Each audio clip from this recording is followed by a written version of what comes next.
Okay, guys, we are going to read this book, Ada Twist, Scientist. This is one of the Sleeping Beauty videos that we are going to make for church as we read this story. So, Ada Twist, Scientist. Here we go. All right. Ada Marie said not a word till the day she turned 3. She bounced in her crib and looked all around, observing the world, but not making a sound. It does look like Snoopy. She learned how to climb and made her big break, with a trail of chaos left in her wake. She ran through the day, chasing each sound in sight, and didn't slow down till she conked out at night. Her parents were frazzled, but tried not to freak, as Ada grew bigger and still did not speak. Clearly, young Ada, with lots in her head, would have something to say when it ought to be said. That's just what happened when Ada turned 3. She tore through the house on a fact-finding spree and climbed up the clock just as high as she could. Her parents yelled, "Stop!" as all good parents would. Ava's chin quivered, but she did not cry. She took a deep breath and she simply asked, "Why?" I don't think the puppy wants to come up here right now, so let's just let him alone. Nice.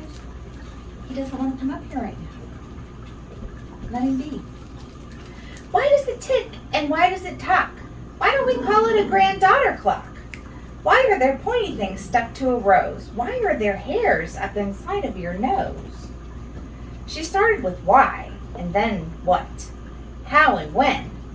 By bedtime, she came back to why once again.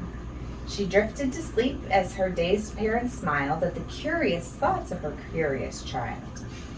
Who wanted to know what the world was about? They kissed her and whispered, "You'll figure it out."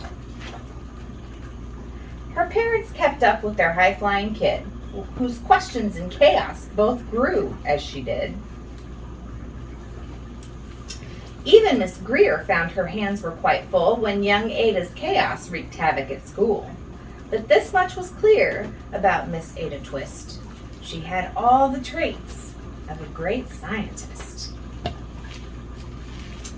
Ada was busy that first day of spring, testing the sounds that make mockingbirds sing, when a horrible stench whacked her right in the nose, a pungent aroma that curled up her toes. "Zowie!" said Ada, which got her to thinking, what is the source of that terrible stinking? How does a nose know there's something to smell? And does it still stink if there's no nose to tell? She rattled off questions and tapped on her chin.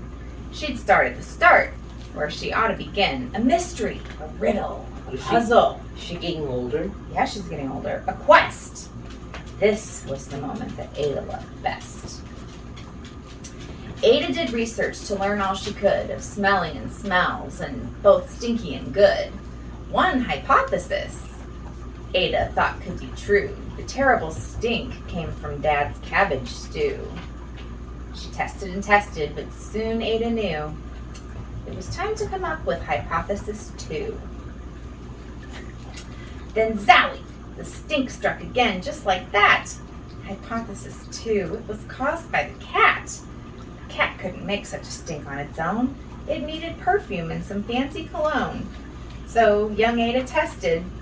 The test was a flop. She started again, but her parents yelled, "Stop!" She tried to put the cat in the washing machine. Ada Marie, to the thinking chair. Now, by the time we count 3. Enough, said her mother. That's it, said her dad. Her parents were frustrated, frazzled, and mad.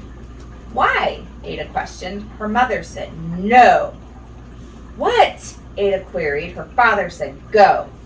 You've ruined our supper. You've made the cat stink. Enough with your questions. Now sit there and think. She looked at her parents. Her heart turned to goo. Poor Ada Twist didn't know what to do. Oh, look, she made her little fingers into a heart sign as she walked away. She sat all alone by herself in the hall, and Ada, once more, could say nothing at all. And so Ada sat, and she sat, and she sat. And she thought about science and Stu and the cat, and how her experiments made such a big mess. Does it have to be so? Is that part of success? Are messes a problem? And while she was thinking, what was the source of that terrible stinking? Ada Marie did what scientists do. She asked a small question, and then she asked two. And each of those led her to 3 questions more, and some of those questions resulted in 4. As Ada got thinking, she really dug in. She scribbled her questions and tapped on her chin. She started at why, and then what, how, and when. At the end of the hall, she reached why once again.